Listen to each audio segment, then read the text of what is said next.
മോനെ മോനെ ഉമ്മാടെ വാക്ക് കേൾക്കാതെ ഇറങ്ങി പോകല്ലേ. ഫദിൽ എന്ന് പറയുന്ന ചെറുപ്പക്കാരനോട് കരഞ്ഞു വിളിച്ചുകൊണ്ട് തന്റെ മാതാവ് പറയുകയാ. പക്ഷേ യുവത്വത്തിന്റെ നടുവിലൂടെ നടന്നു പോയ ഫദിൽ കേട്ടതുപോലും കാണിച്ചില്ല. അവിടെ നിന്ന് ഇറങ്ങി പോവുകയാണ്. പടച്ചവനെ ചെന്ന് നോക്കുമ്പോൾ തന്റെ കൂട്ടുകാർ മുഴുവനും യാത്ര തുടങ്ങിയിരിക്കുകയാണ്. അവസാനം ഫദിൽ ഒറ്റയ്ക്കാണ് നടന്നു പോകുന്നത്. അവസാനമല്ലാ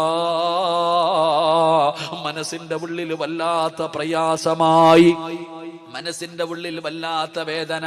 കൂട്ടുകാരാണെങ്കിൽ പോകുകയും ചെയ്തു. ഉമ്മാനെ വേദനിപ്പിച്ചിട്ടാണ് ഇറങ്ങി വന്നത്. സമാധാനമില്ല, സമാധാനമില്ല. അവസാനം ഫദിൽ എന്ന് പറയുന്ന ചെറുപ്പക്കാരനൊരു പള്ളി കണ്ടു. നിസ്കരിച്ചാ സമാധാനം കിട്ടുമല്ലോ. ഉളുവെടുത്തു പള്ളിക്കകത്ത് കയറി 2 റക്അത്ത് നമസ്കരിച്ചു. നമസ്കാരം കഴിഞ്ഞ് വെളിയിലിറങ്ങുമ്പോ സുബ്ഹാനല്ലാഹ് നാട്ടുകാര് വന്ന് പിടിച്ചു കെട്ടുകയാ. എന്തേ കാരണമെന്നറിയുമോ? ആ നാട്ടിൽ വലിയ ഒരു വലിയ മോഷണം നടന്നു. കള്ളൻ ഓടി വന്നത് പള്ളിയുടെ ഭാഗത്തേക്കാട്. യഥാർത്ഥത്തിൽ കള്ളൻ ഓടി രക്ഷപ്പെട്ടു. അവര് വിചാരിച്ചു ഫളിലാണ് കള്ളനെന്ന്. എന്നിട്ട് വരുന്നവനും പോകുന്നവനും എല്ലാം തല്ലുകയാണ്.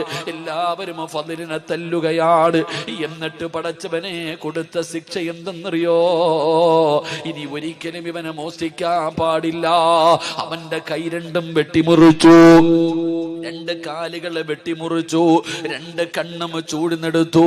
ഒറ്റ ദിവസം കൊണ്ട് സർവ്വതും പോയി. എന്നിട്ട് എല്ലാവരും കള്ള എന്ന് പറഞ്ഞ് കളിയാക്കുമ്പോ ഫദിൽ വിളിച്ചു പറഞ്ഞു, എന്നെ കള്ള എന്ന് വിളിക്കല്ലേ. എന്റെ ഉമ്മയുടെ വാക്ക് കേൾക്കാത്തതിന് അള്ളാഹു എനിക്ക് തന്ന ശിക്ഷയാ. ഫദിൽ എന്ന് പറയുന്ന ചെറുപ്പക്കാരൻ കിടന്ന് കരയുകയാണ്. അവസാനം കൈയില്ലാതെ കാലില്ലാതെ കണ്ണില്ലാതെ ഫദിലിനെ കൊണ്ടുവന്ന് തെരുവിൽ വലിച്ചെറിഞ്ഞിരിക്കുകയാണ്. അവസാനം അവിടെ കിടന്ന് രക്തത്തിൽ കിടന്ന് കുളിച്ചുകൊണ്ട് നിലവിളിക്കുകയാണ്, അല്ലാഹുവേ എന്റെ ദുനിയാവും ആഖിറവും പോയല്ലോ അല്ലാ. അല്ലാഹുവേ എന്റെ ആഖിറവും നഷ്ടപ്പെടുത്തല്ലേ തമ്പുരാനെ. എനിക്ക് മരിക്കുന്നതിന് മുമ്പ് എന്റെ ഉമ്മാനോട് എനിക്കൊന്ന് പൊരുത്തം ചോദിക്കണം തമ്പുരാനെ. തെരുവിൽ കിടന്ന് യാചിക്കുകയാണ്. വഴിയിലൂടെ പോകുന്ന യാത്രക്കാരോട് ഫളിൽ യാചിക്കുന്നു, അല്ലാഹുവിനെ ഓർത്തിട്ട് എന്റെ ഉമ്മാടെ മുന്നിൽ എന്നെയൊന്ന് കൊണ്ടുപോകുവോ? ഒന്ന് പൊരുത്തം ചോദിക്കാനാ, ഒന്ന് പൊരുത്തം ചോദിക്കാനാ.